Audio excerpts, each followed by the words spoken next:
Secretary of State for the Home Department.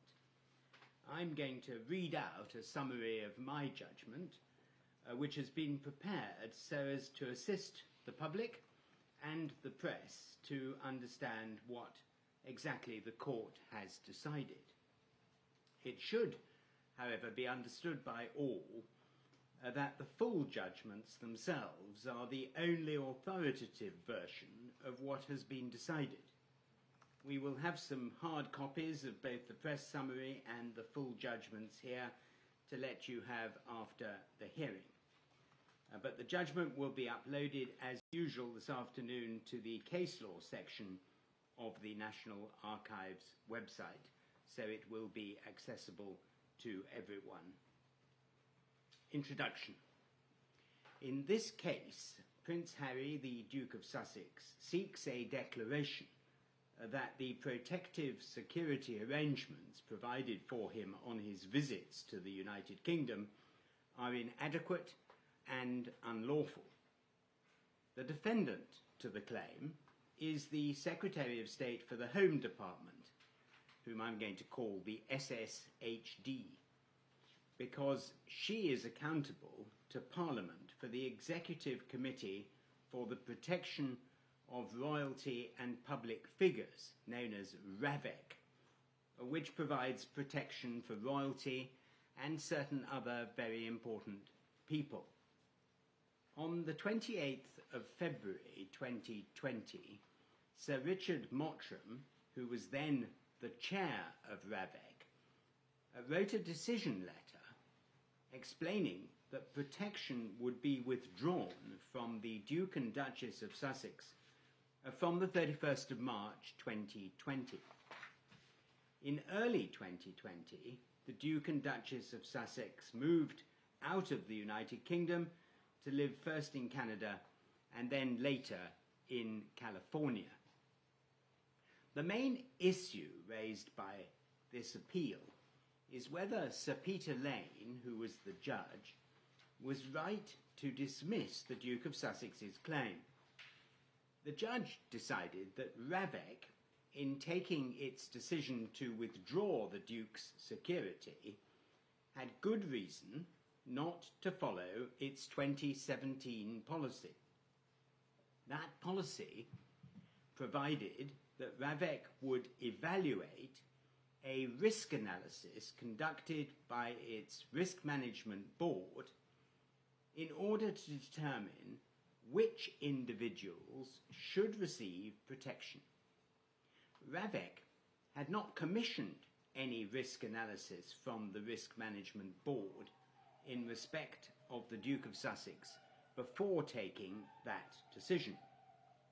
The judge also decided that the Duke of Sussex was not in an analogous position to certain other VIPs for whom protection is provided by RAVEC. Part of the two-day hearing before the Court of Appeal, which is composed of me, the Master of the Rolls, and Lord Justice Bean and Lord Justice Edis, was conducted in private because of the confidentiality of the security arrangements provided for members of the royal family and for other individuals. But the judgments are public, but they have a short confidential annex which will not be made public in case it puts any of the persons protected by RAVEC at risk. Did something go wrong with the process? Ms. Shahid Fatima, King's Counsel, leading counsel for the Duke of Sussex, submitted that this case had an important human dimension. She submitted that the Duke of Sussex's life was at stake because of the decision-making in this case. She said that the bespoke process adopted by RAVEC had singled the Duke out for especially inferior treatment as compared to all others protected by RAVEC.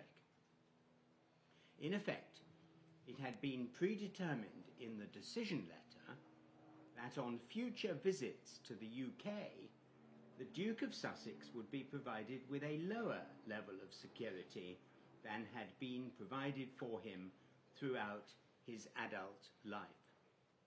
This demonstrated, submitted Miss Fatima, that something had gone wrong with the process.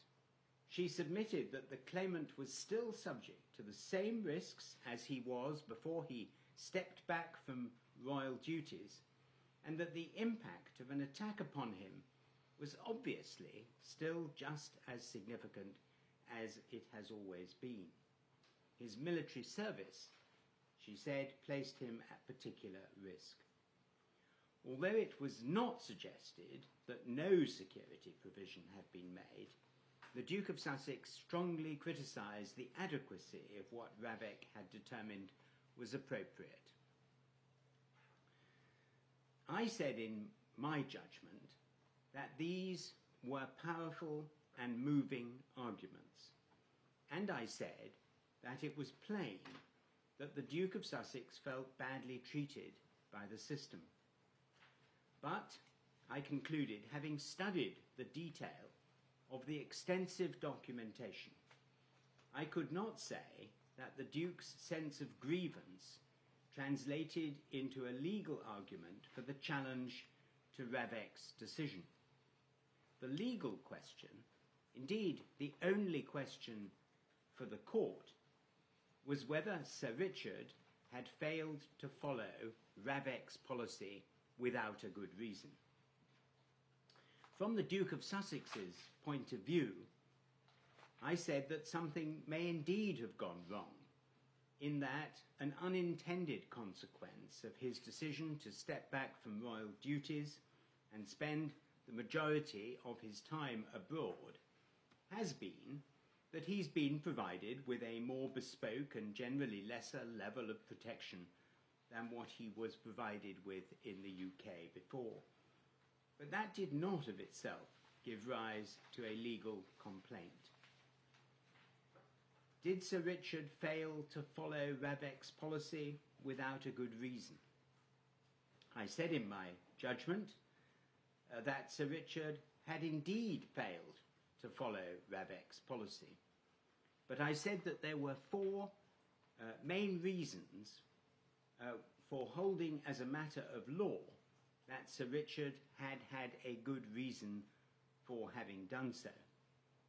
First, Ravek's policy was inward-facing and unpublished, and it concerned an area of national importance that was peculiarly within the expertise of law enforcement agencies, Ravek, and the royal household.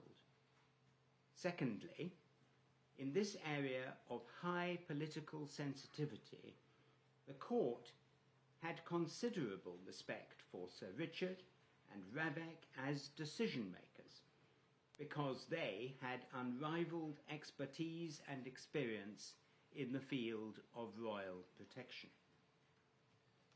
Thirdly, the decision was explained in contemporaneous documentation to the effect that the Risk Management Board would not undertake further risk analyses for the Duke of Sussex because they were no longer required, given the alternative governance arrangements that were to be established on a case-by-case basis for the future.